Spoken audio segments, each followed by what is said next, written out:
Welcome to Manufacturing Talk Radio.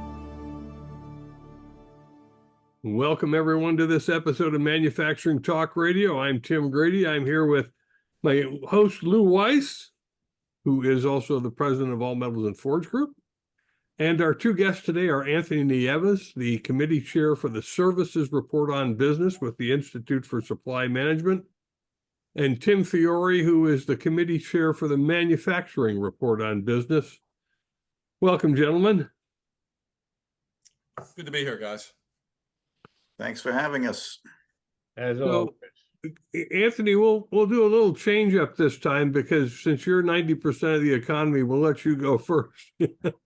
Oh, wow. I was ready to go into relaxation mode for about 15 minutes. So we'll let you walk us through some of the high points, and then we'll toss it over to Tim. Certainly, thank you. So when we look at this semi-annual forecast, services growth is projected in 2024. And as we get more into the detail, we'll see that that is going to happen mostly in the second half. They're not as bullish in the first half with their projections for the services sector. And, keep in mind that they're looking at 2023. And so our listeners know, we've talked about this in the past. We look at year over year.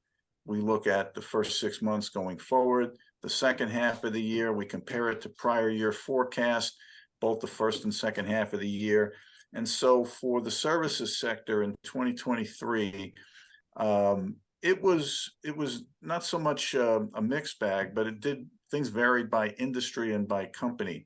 And overall, we had seen real estate rental and leasing take a hit. Information technology had taken a hit based on year over year figures. And it's somewhat carried forward into this semi-annual forecast.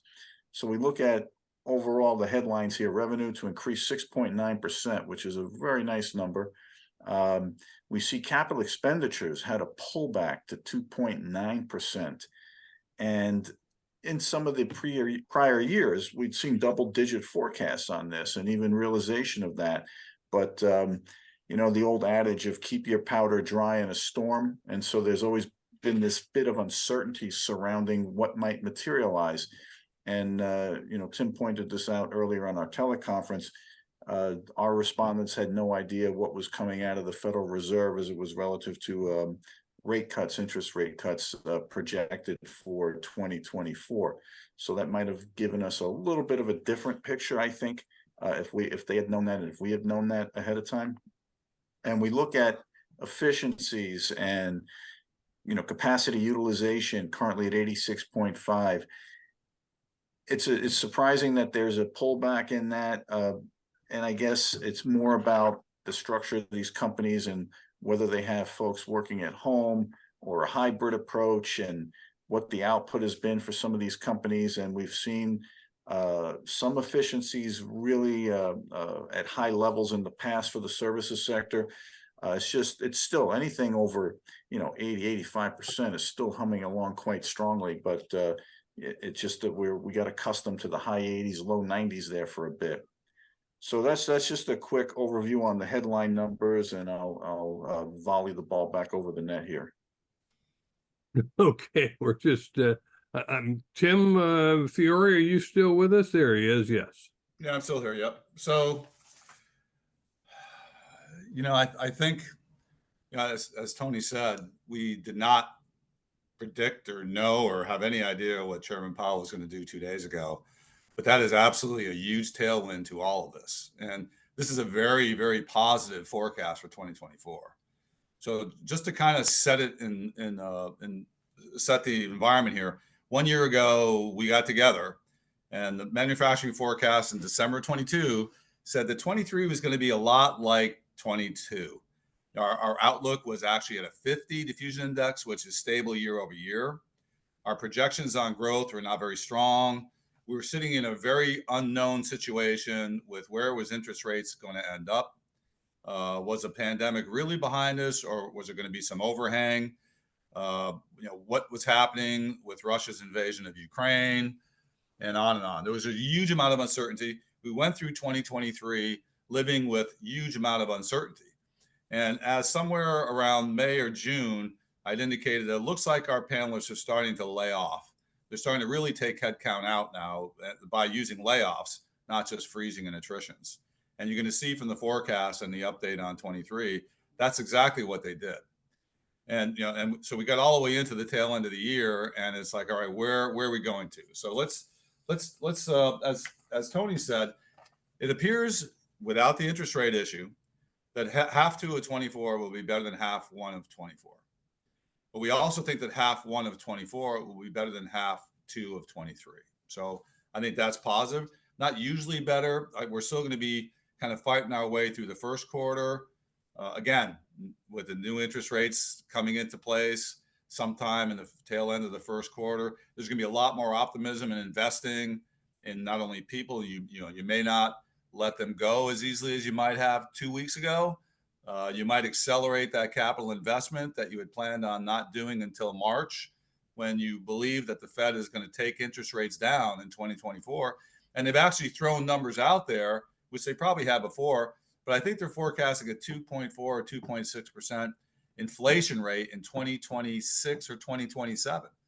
So that's also eliminated the whole thing of we're going to get to 2% interest rate now. What they're saying is we're going to get there sometime, and it might even be when your 14-year-old grandchild gets married. So it's like, okay, that adds a lot more clarity to where we are here. So I look at this thing in three. I look at it from the business conditions standpoint, which is really revenue and outlook, comparison. I look at it from business inputs and costs, which is employment levels, employment costs, and material prices. Then I look at it from a production capacity standpoint, which is operating efficiency, production capacity, and CapEx investment. So let's kind of go through the first ones here, revenue. So we reported in the end of 1 year ago, we reported a 9.3% growth in revenue compared to 2021. We had predicted a much stronger growth in 2023.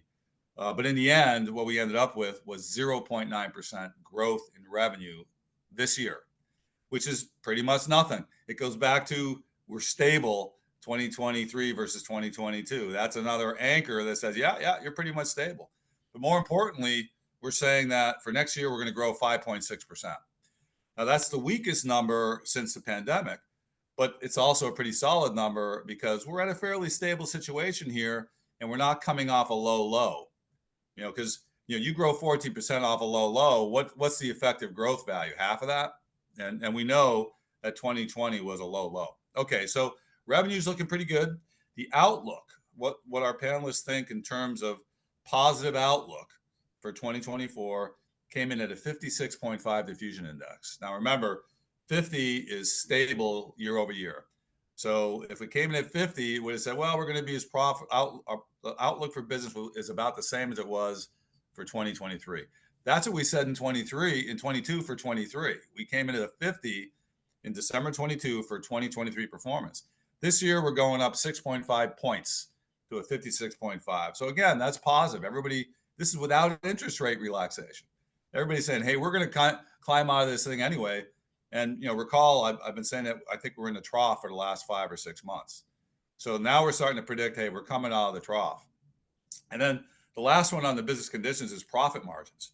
We're forecasting a 57.4% growth in profitability in 2024 compared to the last half of 2023. The last half of 2023, we think we ended up at a 55.2% diffusion index compared to the first half of 2023. So profitability doesn't seem to be an issue. Things seem to be working out in spite of labor rate increases, material cost increases, production capacity coming down. So, okay, all these have to kind of merge to make it all work. And that's what the 2024 performance year will be. Moving on to inputs and costs, which I think is probably the biggest story of the forecast, is that we're closing the year at a minus 0.6% employment level in manufacturing, of which we saw a minus 2.2% employment headcount in the last half of the year. So consistent with what we had reported back in May and June is that the panelists are now starting to take people out. They're not doing it dramatically. There's no need to do it dramatically, but they're taking people out nonetheless. They're not replacing them when people quit. They're freezing new hires. They're actually doing layoffs. We've been talking about that every month. So what the net result of that is a minus 0.6% headcount compared to this time last year. Okay, makes sense. We're going to grow 2% in next year is what they're saying. So we're going to stabilize and grow. But the feeling is that primarily that's probably the second half, probably the last 3 quarters, because I think this first quarter is still going to be a bumpy, lumpy. I don't see us in December going to a 52. I've been saying that I think we're going to break the 50 mark probably in March. So I still kind of feel that way, but we could be accelerating a lot of stuff that would happen in the second quarter or even the third quarter, given the assurance that the Fed has given to the business community that things are going to be better for you. So that could accelerate stuff, but we'll see. Okay, labor and benefits costs. This is one of the negatives on the forecast. We've been growing since 2020, as you would expect. In 2020, we went up 0.7%, not much, but we had all those people leaving. And this year, 2023, we grew labor and benefits costs by 5.8%. We predicted that we would. I'm sorry. So we did that in December for 2023, 5.8. In 2024, we're predicting 5.2%. So a slower rate of labor and benefit cost growth, but a growth nonetheless. That in order to be profitable, you got to raise your prices or you got to become much more productive and more innovative. So that's this labor and benefit cost, I think, is like the tombstone, meaning it's not really movable. And with the lack of a hard landing, which means heavy layoffs, that labor cost is going to stay there. And benefits are being what benefits are, and medications being a big part of that. You can see what's happening in that area. It's expanding. It's providing longer lives for people. It's all good. So that that's a well known. So let's move into the purchase price area. So we're reporting for 2023 this year that we grew prices 4.1%. I think we had talked a couple of months ago. I was thinking it was going to be somewhere 3 to 4, and it came in at 4. Okay, a little bit of a disappointment, but that's a lot less than last year's 11.4. That's 1/3 of last year's 11.4, and it's a lot less than 2021's 14.5. So we're now down. A normal level of material price growth is kind of consistent with GDP. So you typically figure about 2% material cost growth year over year. With the lack of some kind of negative stimulus or whatever. So we're actually at double that rate. And then more importantly, for next year, we're predicting a 3.3% growth. So it's going to come off 25%, but we're still not down in that 2 to 2.5% range. But that's okay with the Fed saying that they don't need to get to the 2% inflation target until 2027. We got plenty of time to get there in 2025, 2026. Okay, last thing here. I think we got 15 more minutes and we can open it up to the conversation, is the production capability. First one's operating rate. So this time last year, we were running at an 88.4% operating rate. That means, if everything that I've got, if I had everything running, really well, top performance, 100% is it. We were running at 88.4, which is a really high number. That's a high number. And we've been running that level for the prior 2 years too. So 3 years post-pandemic, we ended December of 2020 pandemic at 85.7. After that, we went up 88. In May of this year, we reported an 82. So we were clearly stepping down our operating rate. That was, consistent with the need to destaff that we talked about. And then, we're closing the year now at 83. So that kind of fits with the whole headcount reduction stuff and the uncertainty of the future in the better part of 2023, but more importantly, the second half of 2023. So it's kind of good. We're only operating at 83%, which says we've got capability to step it up without having to really invest heavily, but we're investing anyway. So on the production capacity standpoint, for 2023, we're reporting that we only increased our capacity, which is, again, labor, equipment, and plant, by 0.7%. Really, really light number, very similar to the 2020 pandemic number. That reflects the fact that we had no idea. We had a negative idea of where the economy was going in 2023. Therefore, there's no need to expand capacity and have it underutilized, because the trick here is to keep utilization high. And when you start deploying new capacity, your utilization comes down unless you've got more demand. And we never had that in 2023. So So this is kind of good. For 2024, we're forecasting a 7.8% growth in production capacity. That's the biggest number since the pandemic. That's huge. So we're going to re-engage our people, plant, and equipment sometime in 2024, and we really feel it's probably going to be the second half of the year, but most likely we'll start seeing it happen in the second quarter of the year. And then the last one here is CapEx. We hit a trough in CapEx in 2020 of minus 2.4% investment. Kind of fit. We thought the sky was falling, world was ending. Why are we investing in capital for 2 years out? And then we've been growing it pretty consistently ever since. 2021, 12% growth. 2022, 12% growth. 2023, 15% growth. And now, for 2023, we grew our CapEx this year by 15%. And then for next year, we're going to grow another 12%. So huge optimism. Now, some of that 15% this year could have been delayed deliveries from 2022. Highly likely that it is. I don't believe it reflects pull forward of 2024 needs. So it's probably a 2023 replacement cycle and some carryover effects from 2022. A normalized number there would probably be closer to 10.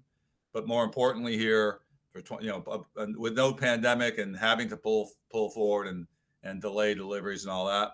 But for 2024, we're looking at almost a 12% growth again, which is all really positive. So the sum of the manufacturing side is we've been in the trough now for coming up on 6 months. The big question that we had in manufacturing was, when are we going to leave the trough? Chairman Powell has helped us a lot with that, saying that we're going to cut interest rates next year, probably starting somewhere around the second quarter, end of the first quarter. Our panelists have already come forward with, based on raw demand from their customers, they're forecasting growth in spite of dropping interest rates. So you put those two together, and we could be on the pathway for a tremendous year here. So the question will be, how do we keep prices stable, even if they're stable at 3 to 4%? Anthony, I just want to go back to you for a moment. Tim's was really thorough in his presentation, his analysis. Is there anything you want to add to yours? And I know Lou's got a question, so I'll get to him. Sure. Yeah. I literally only stuck to the high level of the first page there, but going through the different tables, and I'll touch base on a couple things that I find are the highlights, and some that are, I think, a bit challenging. And especially in this sector where it's very labor intensive and reliant on the employment aspect. And, I've said numerous times on the show, how employment goes is how this sector goes. And, what was reported back in, for 23 was a 1.9% increase in labor. And now it's down to 0.8%. And interesting enough, when you look at the industries that lead that, it is those customer-facing industries that I've been talking about every month. You see it in the accommodation and food services and in the retail space. And I was asked this question the other day, what's the challenges in employment? Because every month we've been reporting on how it's been a mixed bag for this sector, depending on the industries and depending on the companies within those industries. And that some are saying that it's very difficult to find qualified, applicable workers for their particular needs. And what we've seen from the pandemic, or since the pandemic, is that individuals have leveled up. They've gone from those line level positions that are more tedious, more hours, and that you see reflected in the accommodation and food services and in the retail, where they've left those industries because they've had opportunities in other industries and could garner either increased wages or better conditions as far as not having to work fully in a facility or a location or away from home. And respondents are telling us that people, if they had a choice of a hybrid approach or working remotely, and as much as companies are pressuring people to get back in the office, there's choices out there. And then we have the underlying of those that have become entrepreneurial, the so-called, gray markets or whatever, where you don't even see them counted in the employment figures. So we have low unemployment, 3.7%, right? It's up a little bit from the 3.4 previously. We're not seeing as much wage pressure as companies are trying to control expenses. And again, it still remains a mixed bag by industry and company. But it's just when I see it at 0.8%, I was hoping to see it come up a little higher than that. 1.9 last year. In prior years, we've been hovering around that 2% or a little less. I talked about the good thing for this sector, though. What I like is that when you look at companies and their strength, their profit margins are being maintained. Revenues look good. So overall, the sector has been consistent from 2023. Everyone was concerned that we're seeing the first part of 2024, as I mentioned initially on the call, that wasn't as robust. Yet, as we're measuring that change, it still is fairly good. So, those are a couple of things I wanted to highlight. Also, and not to get into all the details of the special questions, but interesting when the respondents were talking about how supply chain disruptions, and they feel that the change from pre-pandemic levels, they don't think, like, there was a percentage that said that wasn't even coming back, right? And surprising, because we've had faster deliveries and minimal backlogs all through 2023. So I was kind of wondering where that's coming from. I think there's been some adaptation there, but anyway, hopefully it gives you a little more detail there, Tim. Thanks, Anthony. Grady, Lou? Great report. I mean, I'm excited, and I've been part of ISM. Even at one time, I was on the panel for 10 years, and I've always, just for the audience understanding, the ISM reports have a significant positive impact and factual impact on the things that they tiptoe through and make, even in their projections. There is one thing I'd like to bring up, and I know we're coming up on our closing minutes, and I can't help myself to do this, even though we don't normally talk the P word, politics. So being that this is an election year, and usually, if I'm not mistaken, an election year, the economy generally is good. But we have a bit of a contentious environment. That's probably a safe word. A contentious environment, could that possibly affect, either positively or negatively, on the economy and your forecast? A great question. I have to say, Lou, that we normally never reveal who the participants of the panel are, but since you already said that you were on it for a while, since you left the panel, I think our political questions have gone down about 50%, the comments, that is. And I also like to take credit for, even though I don't deserve it, but last month when I was interviewed, and Bloomberg asked me, what did I think about rate cuts? Do we need rate cuts? And I didn't get a chance to finish the whole sentence. I said, definitely. So I like to think the Fed was listening to me, amongst other things, but it was really our respondents. I was reporting on what the respondents, just as Tim said, every month there's comments in there about the interest rates and how it's impacting their business. So hopefully this will be a catalyst to really drive the revenues, as well as, what I keep mentioning is that soft capital reinvestment on the services side.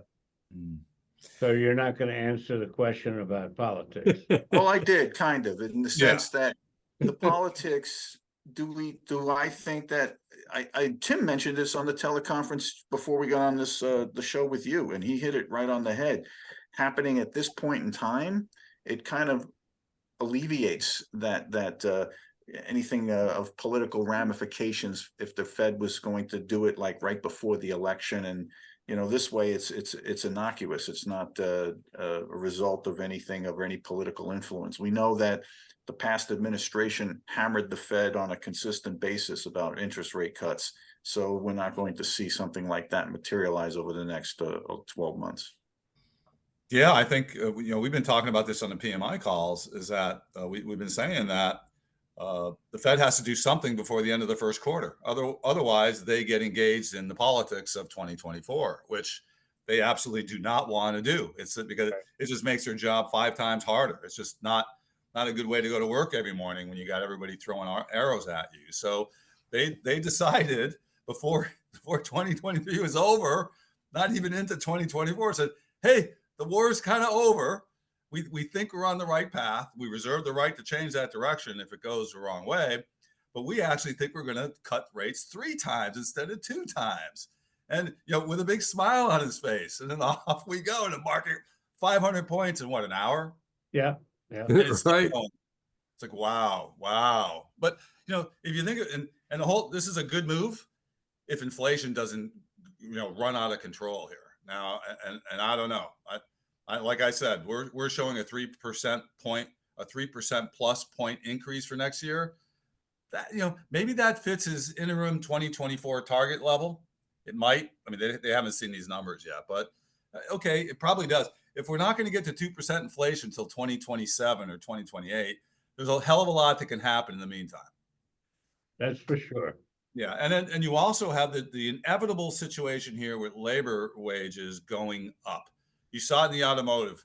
The union got in there, did something different, got 5 or 6% per year, and then all the non-union factories did the same thing.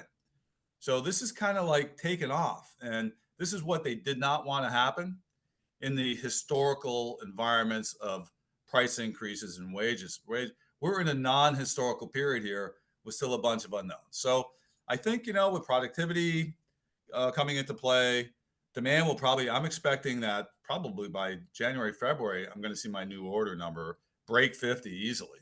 I don't think it's going to happen in December, but I think it's going to happen in January, because now everybody's going to sit in meetings and say, okay, our risk just got cut about 40%. Let's go. Right. Clearly. That's the way we see it at All Metals and Forge Group. The year turned out to be much better than we had thought, and we're already booking business, LTA business, long-term agreement business already this month, going into next year. So we're already filling the books for next year, which is a little early. Normally we see that in January, mid-January, February, but we are seeing it now in December. So there seems to be a fair amount of optimism out there. Yeah. So there was a question that we asked last year about backlog and how is backlog impacting you? And the question we asked, a couple of things, but the one I looked at was, is it impacting you negatively? Is it impacting your production plans negatively? And meaning that as it drops, is it going to be a problem? Last December, 12% said it was. Not okay, move the needle, but didn't move it very far. It doubled this year, doubled. So that really says that we had 25% of our panelists were saying, I'm worried because my backlog is diminished. And now the Fed has essentially eliminated that problem by saying, not to worry, Mr. and Mrs. Supply Manager, I'm going to relax rates, so your customers are going to be much more willing to spend money. Here come your orders. We're going to grow your backlog again. Hallelujah. Here we go. It's true. And regarding backlog, because of this month, December, our backlog has now gone back prior to COVID. So we're sitting pretty fat and fancy. Excellent. Good. Gentlemen, if you have time, we have not addressed the special questions that are always in this report. I have to be aware of what you have going on. Lou, do you still have time? I know you've got a potential hard stop. Well, we only have about a minute, so do what you can. Yeah, I gave you one on mine. The backlog was the one I thought that was the most significant.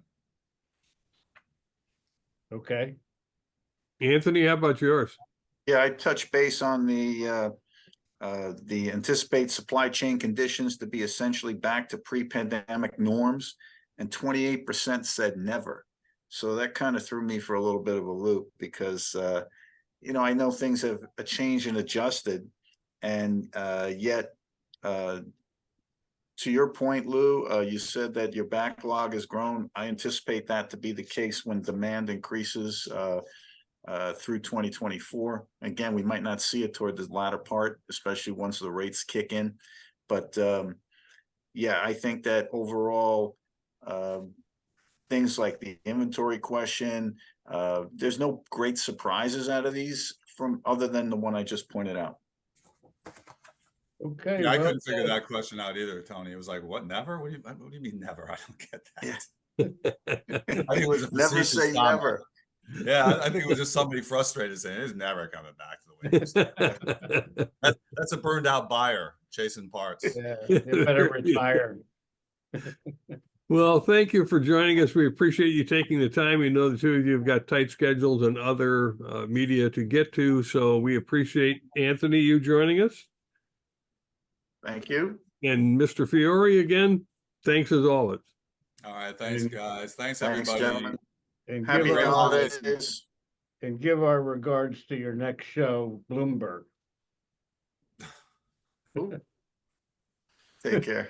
And Okay. for all of you who've been viewing and listening, thanks for being with us again on Manufacturing Talk Radio. That's our show for today. Thanks for listening. If you enjoyed this episode and would like to support the show, please like and subscribe, share on social media, or leave a review. You can find us on YouTube, Spotify, Apple Podcasts, Google Play, Rumble, or your favorite podcast app. Visit us online at mfgtalkradio.com for our other episodes. We have also included links to our advertisers below. Thanks again, and we'll see you next week.